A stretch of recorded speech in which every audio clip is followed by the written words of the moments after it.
No sooner had he entered the room dash he went out. ये English का paper है, 2023 में आया था, 24 में भी इससे रिलेटेड क्वेश्चन आ सकते हैं।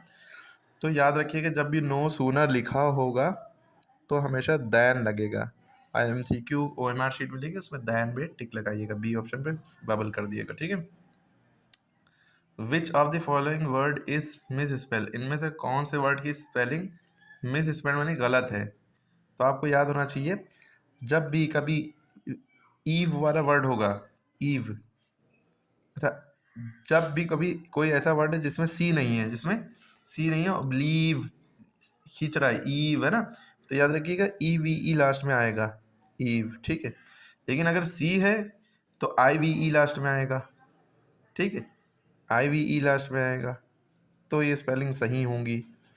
अगर सी है, अगर कोई कहे कि सर रिसीव की स्पेलिंग ये होगी, EVE आपने ट्रिक बताई थी, तो ये गलत है। क्यों गलत है? क्योंकि जब सी होगा तो सी के पहले भी ई होता है और सी के बाद भी ई होता है। सी, सा में बड़ी की मतलब सी, इसीलिए सी से पहले भी ई है, सी के बाद भी ई है, तो ये सही है। क्लियर हो गई बात? अरे डाउट तो नहीं है भाई इसमें? यहाँ भी सी के पहले ई है, सी के बाद भी ई है, तो ये भी सही है, ठीक। लेकिन यहाँ पे जो मुद्दा है, बिलीव, इसमें यहाँ पे जब सी नहीं होगा तो उल्टा मामला होगा, EVE, तो EVE यहाँ पे होना चाहिए ना, सी तो है नहीं यहाँ। अरे अचीव, वो CH वाला चा नहीं, खाली सी होना चाहिए, ठीक है। तो ये ACHIEVE, सही स्पेलिंग, आई इधर होता, ई इधर होता, ठीक है, ईव। तो ये गलत स्पेलिंग है, मिस स्पेल्ड वर्ड पे टिक करना है, तो ये अलग गलत स्पेलिंग है, तो ये आंसर है। सही स्पेलिंग तो ये सब है, तो जो सही स्पेलिंग वो आंसर नहीं हो सकते, जो सही स्पेलिंग है वो आंसर नहीं हो सकते। हमें आंसर बताना, जो गलत आंसर है वो टिक लगाना है। ये गलत आंसर है तो हमने टिक लगा दिया, ठीक है। इस तरह के क्वेश्चन ज़रूर आते हैं, गलत आंसर जो होगा वो टिक लगाना होगा। ऑन ही नहीं किया था।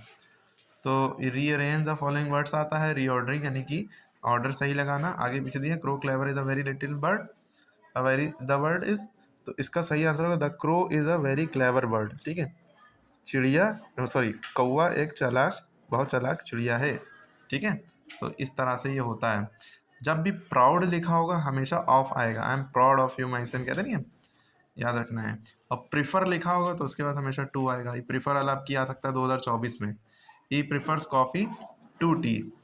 अगर फॉन्ड लिखा होगा, FOND, he is fond of, शौकीन है, फॉन्ड माने शौकीन है, तो उसके बाद हमेशा ऑफ लगता है।